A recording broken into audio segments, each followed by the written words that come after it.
À l'occasion de la Journée internationale de la femme, Rose Tuompeane a réuni les responsables de ces groupes de base, répartis à travers la ville, dans la grande salle de la cathédrale de Butembo. Objectif, évaluer les actions de chaque structure dans le cadre de la promotion de l'image de la femme dans leurs entités respectives. Près de 300 présidents des différents groupes de base qui soutiennent Madame Rose Tuompeane ont répondu présents à ces rendez-vous. En cette occasion, cette femme leader de Butembo a honoré des hommes qui se sont démarqués dans la promotion de la femme dans la communauté. Ces hommes ont reçu le prix des champions de la masculinité positive pour leur engagement à accompagner la lutte féminine pour la paix et la bonne gouvernance. Les champions de masculinité positive, parce que ce sont des hommes qui ont choisi d'accompagner une vision initiée par une femme. Et à cette occasion, nous célébrons la Journée internationale de la femme. Nous avons pensé que ce sont ces hommes que nous pouvons honorer, parce que ce sont les hommes qui se sont joints à la lutte féminine pour que nous puissions voir la paix et la bonne gouvernance être une réalité dans notre pays. C'était votre manière de promouvoir les gens? Bien sûr, c'est la manière aussi de promouvoir les gens et montrer que les gens n'est pas non seulement dans les paroles, mais que c'est par aussi les actions. Et nous leur avons donné ces prix pour leur montrer que les gens doivent plutôt être une réalité.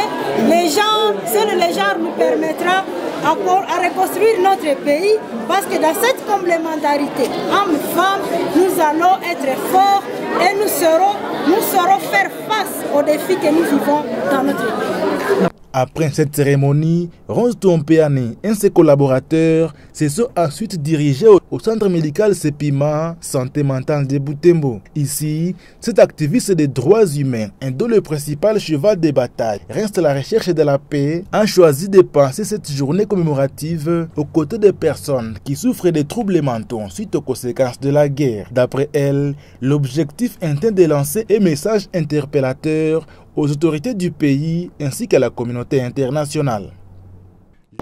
Beaucoup de malades, parmi les malades qui sont ici, il y en a qui l'ont été parce qu'ils ont été témoins oculaires. Peut-être. Donc, nous sommes venus lancer un message fort pour dire que les mamans de l'Est ont besoin de la paix. Les mamans de l'Est pensent que elles seront à l'aise et se sentiront dans les droits si et seulement si les autorités du pays et tout le monde, tous les acteurs à tous les niveaux vont nous amener la paix. Sans la paix, il n'y a pas d'émancipation de la femme de l'Est. Sans la paix, il n'y a pas de respect des droits humains des femmes. Sans la paix, la femme ne va pas se sentir dans sa peau des femmes, des mères, parce qu'elle voit tout le temps ses enfants, ses fils, en train d'être torturés, en train d'être tués, massacrés. Nous voulons la paix, nous voulons que l'agression contre notre nation puisse prendre fin et que tous les gens, toutes les personnes, tous les acteurs qui ont à dire, qui peuvent dire une parole et qu'elle soit respectée, nous les interpellons.